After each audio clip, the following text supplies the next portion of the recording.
Bullshit. It's the No Bullshit Marketing Show. I'm your host, Dave Mastovich. Our guest today is Bob Haddad, but first, let's hit the bullseye. The NCAA Football National Championship game was a classic as Clemson scored the game-winning touchdown with 1 second left to beat top-ranked and defending champ Alabama. The playoff games were sellouts, as are home games for the tradition-rich powerhouse programs. But as a whole, attendance for college football games has dropped for 7 straight seasons. Some major conference programs like Kansas of the Big 12 have seen their average crowds for home games drop by 50% over the past decade. This flies in the face of the perception that major college football is a cash cow for universities. Yes, college football in theory creates 3 revenue streams: TV media contracts, alumni donations, and ticket sales. And I guess a fourth would be merchandise. But beyond those tradition-rich few programs, those revenue streams are becoming smaller and smaller. TV revenue's down for mid-major and smaller conferences. Ticket sales are down for many universities, which results in a direct bottom-line hit due to the unsold tickets, but also indirectly because research indicates that students who don't go to football games are less likely to donate to their alma maters after graduation. How can universities work to change this pattern? Do the marketing intel to find out what would entice prospective and current students to attend games. Bob mentioned in episode 1 how different his company has worked to reach and influence millennials.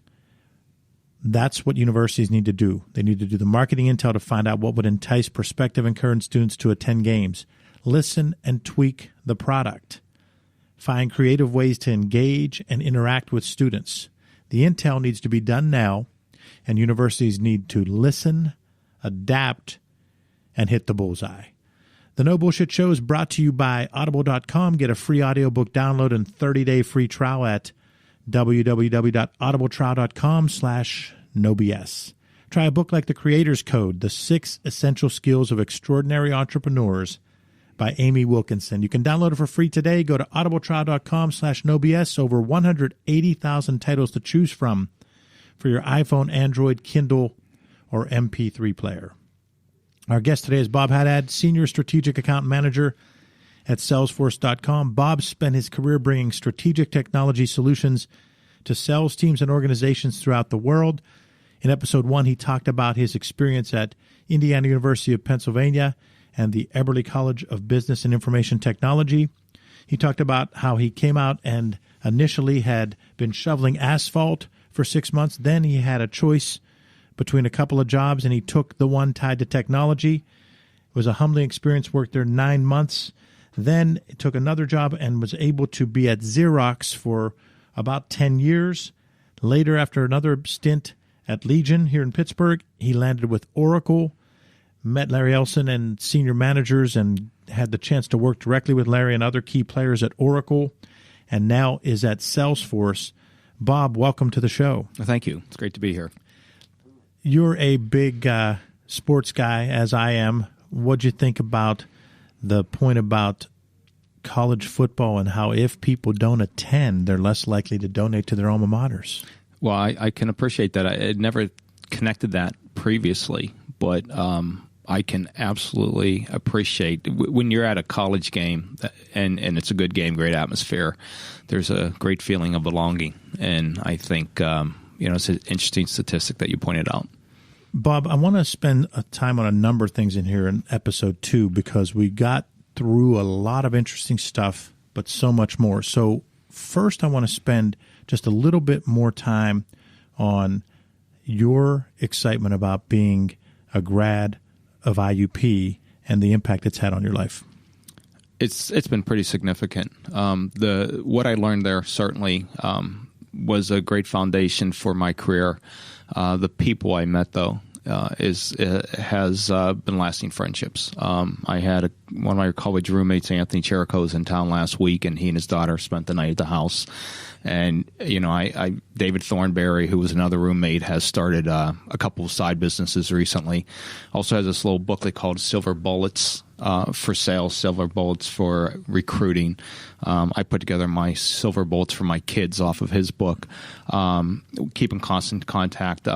So there's a lot of really great people that I've met throughout my time at IUP that 30 years later are still great friends of mine, and in a number of cases professionally have worked with them throughout the years. Western Pennsylvania has so much to offer with the higher education here. There's so many great choices, and IUP is one of them, and it's been great for you and me. Natural segue, you talked a little bit about mentors at your first job and how there were 4 different mentors who instilled in you some values. But I want to give you the opportunity to spend a little more time on mentors, because I believe mentors happen organically rather than setting out and saying, I'm going to go pick Dave to be my mentor. And they happen organically. They're for different reasons, for different parts of your life. And sometimes the mentorship is outgrown, but a friendship remains. Tell me about your mentors, and if you want to give any shout outs specifically to anybody. Sure. I did mention earlier at Xerox I had 4 key mentors, and that's not meant to slight some of the other people, because, throughout my career I've had a lot of people have impact on me. When I think of a couple of those, Jimmy Dugan is one who I never really viewed as a mentor, but he always had these little things he'd say, and I'd internalize them. But really, by name, Kenny Holes was the guy that brought me into Xerox and was my first manager, moved me from the communication marketing executive, right, great titles for someone who sold facsimile and voicemail, into the printer system division. That was really a game changer, and he had a lot of faith in me. I was 25, and everyone else on the team was in their 30s and 40s, so I was significantly younger than them, and Kenny was one. He was my first manager. John Holes was my second, or John Wirtz, I'm sorry, was my second manager. And John really helped me a lot in front of customers. How to, again, sometimes it's hard to ask a tough question, especially when you're 27 at this point and you're sitting there with a 55-year-old, 60-year-old guy who's been in the business for years and years and years. And actually, one of the things that I learned, it was a tough moment. When I left Xerox, I never confided in John that I was being recruited. And I still remember the look on his face when I told him I was leaving. And it wasn't because he was losing a resource or a team member, but he felt betrayed would be too strong of a word, but he felt like, boy, why didn't you ever tell me? And I promised I would never let that happen again. But John was a tremendous mentor. And then 2 other gentlemen, unfortunately both deceased, Dick Luffy and Gil Winkler. These guys were in their 40s. Maybe didn't treat me like a son, but certainly a little brother, and they were there all the time to make sure my spirits were where they need to be, to tell me they trusted me. Matter of fact, at the time, Westinghouse, before the CBS acquisition, Westinghouse was our biggest customer, maybe other than ADP, one of our biggest customers in the country. And when Gil took a training opportunity at Leesburg, Virginia, he recommended me for the job for having Westinghouse, our biggest customer. And I got to tell you, I was like, Gil, I don't know that I want to do this. And he's finally gave me a little bit of time, and he came back and said, you're an idiot if you don't. And so he was a great mentor, as was Dick. And I've had other great mentors. When I think about Oracle, and we talked about focus on the customer, Gary Pola and Mark Krause are 2 people that I worked with pretty much throughout my whole career there. That were just tremendous people. Mark literally, when I joined the company, I was recruited, as I had mentioned, and I said, I'm not sure I can spell database, let alone tell you what it does, and then learned I wasn't going to be selling database. I was on the ERP side. But Mark actually had me fly to Minneapolis and spend a day with me and just went through things, right? And he was always there, really almost to hold my hand in time. Then we had 3 very significant wins while we were at Oracle together. I mean, we had a lot of smaller wins, but very significant wins, and it's no surprise that Mark was part of all 3 of those. And then Gary Pola was, I talked about the very large program we ran at, or we were involved in at Elko at the time, and Gary was the lead consultant. And, they're tough programs, and, he just learned a lot by watching him. And then, not that he was a mentor, but, by the time I joined Oracle, I was my late 30s, and I thought I knew a lot. right? But there was a gentleman that led the program by the name of Kevin Horner, Pittsburgh guy, who, boy, it was just tremendous what I learned from a customer. Not that he ever taught me, not that he ever sat me down and said, but just, how do you drive things? How do you get things done? There was just a lot that I would step back and say, I really learned a lot from him.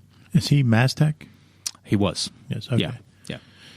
Those people all helped you form your own leadership style and communication style from them mentoring you. How have you applied that, and how do you mentor? Well, I really try to mentor as much as I can. I think I mentioned Jeff Fyock earlier in a different segment. Jeff and I were fraternity brothers, and I remember when we once co-owned a business that his wife ran 20 years ago. It was a Xerox agency, right? So Xerox was pushing out the cost of sale, and I can remember whenever we'd interview people, I would say, if you're with us in 3 years, I'll be surprised, because we weren't built for that. We weren't built to pay someone a lot of money, right? We were built to bring people in, educate them, train them. So, my mantra has always been, I want to see people be successful. I work a lot. We have a lot of inside salespeople at Oracle and Salesforce, business development people. They're typically a year out of school, maybe up to 7 or 8 years out of school. And my great pleasure is when they move on. Right, because I want to see them be successful, and I've always been into coaching. I coached football for a number of years at St. Sebastian's, baseball in the North Hills youth. Some of my greatest experiences were when I didn't have any kids on the team. That was around football. It was really enjoyable being with kids, mentoring kids. I had one of the kids text me over Thanksgiving and say, "I've been waiting 21 years to have a beer with you." He turned 21 on 9/11. So those kind of things, feel good. And I talk about my professional mentors. I'm really remiss in not mentioning my parents and my siblings. My mom to this day has said to me recently, she said, when I was down to my last dollar, I put it in a collection basket. And I always got repaid tenfold. Right, very humble, very blue collar, and I think that's important because I've been fortunate for what I do.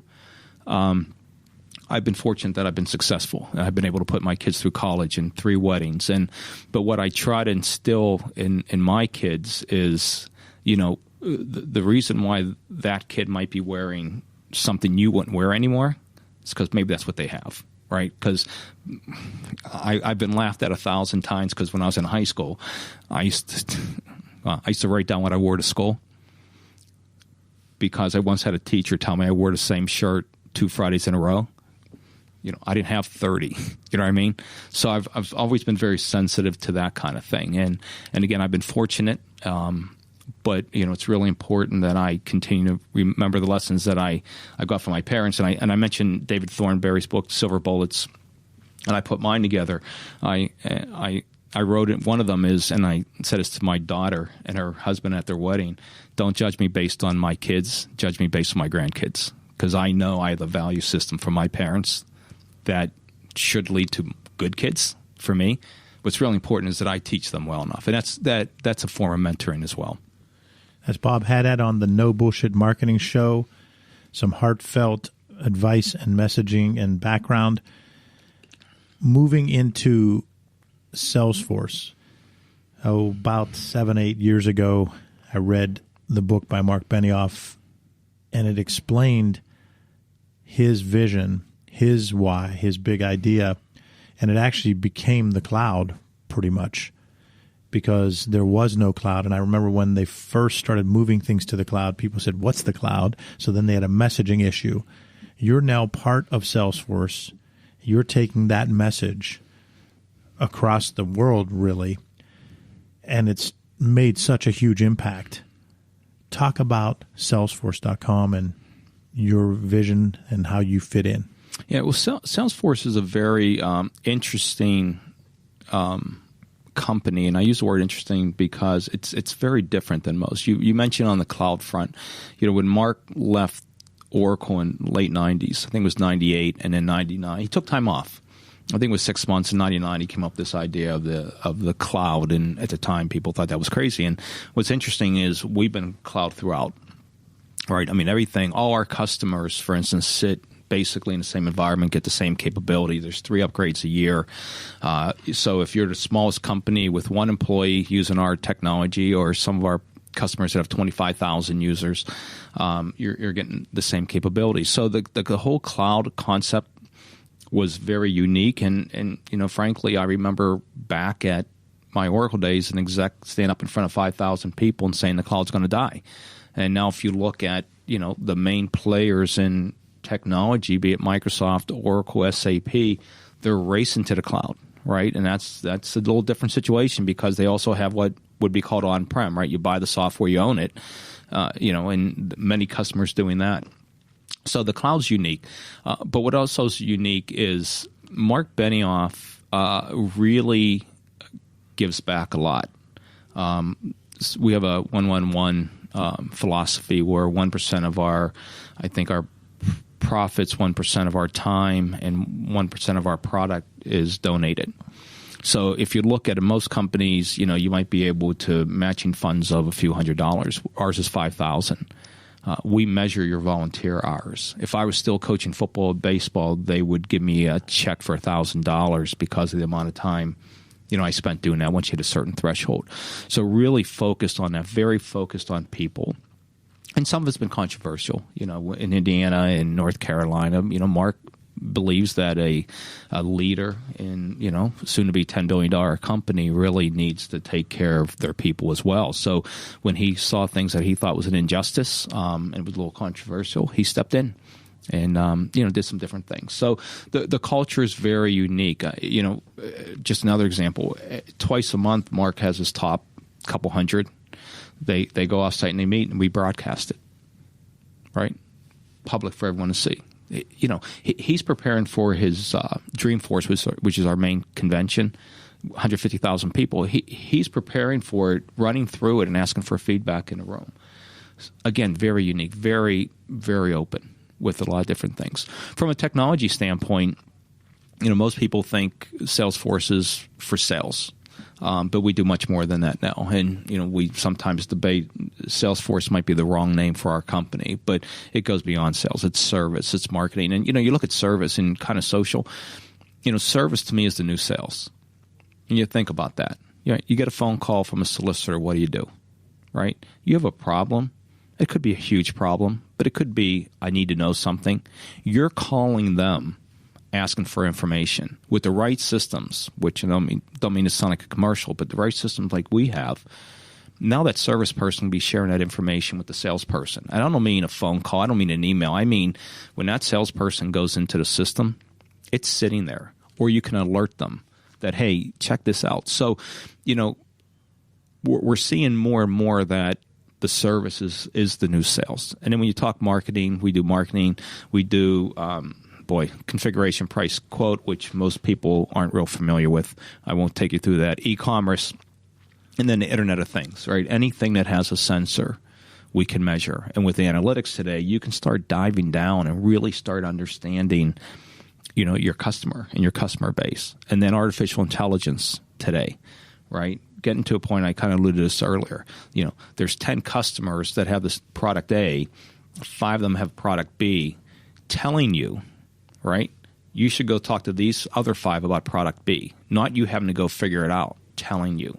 You have a service call, and Sarah, sitting to my left, is much more proficient at solving problem A than I am.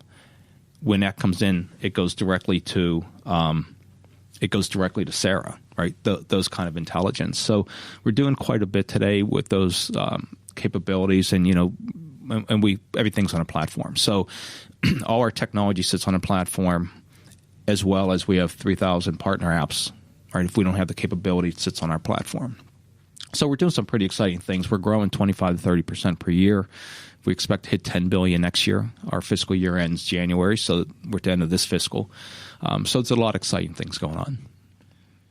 Talk about your big idea, because at Mass Solutions, we say when it comes to messaging, we have to understand both our why or reason for being and our customers' why or reason for buying. So it goes back to, and I tell this story a lot, read the Simon Sinek book, Start With Why, and I thought it was great. Believe that CEOs of companies and senior leaders of companies should definitely start with why and their reason for being. But as a marketer, I realize that's only half the story, that most companies have to ask their reason for being, their why, but their customers' why, their reason for buying. And those answers aren't always exactly the same, but hopefully they're close enough that you can then crystallize that into one big idea, one memorable message or theme that makes an emotional impact on your target audiences. So whether it's for you personally or for Salesforce, what's your big idea? Yeah, I mean, I think for me it's more personally. For Salesforce, we have a lot of other people that are driving this, but from my perspective, it's really understanding why people do things, right? Really getting to know people and treating people well.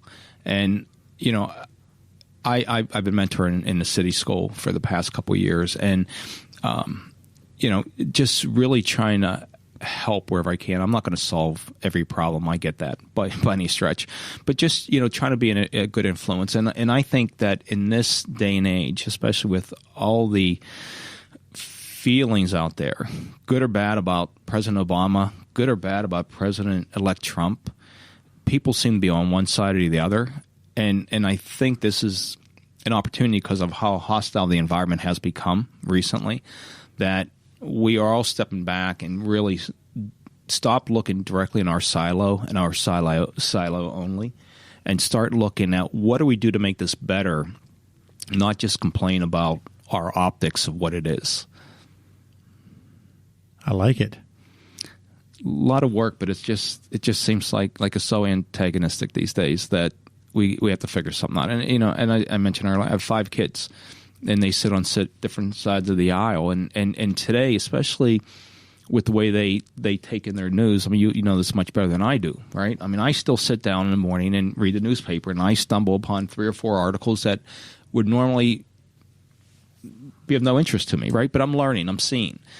Today, most of what the data you're getting from a news feed is what you're asking for. Right, just reinforcing your own beliefs. Yeah, and I saw someone on 60 Minutes. I can't remember who it was, but he does the focus groups, and he was saying, I think it was Stephen Kraft, for 20 years I've been doing this, and I've never seen this kind of a focus group where everybody's news that they get. Well, first of all, the election's 2 years now, right? So for 2 years, you as an individual are getting all the feeds you want, right? The Facebook feeds, the Twitter feeds, the Instagram, everything you're getting is what you're asking for, which further deepens your opinion of what you think is right, which further means that you're not looking at anything else.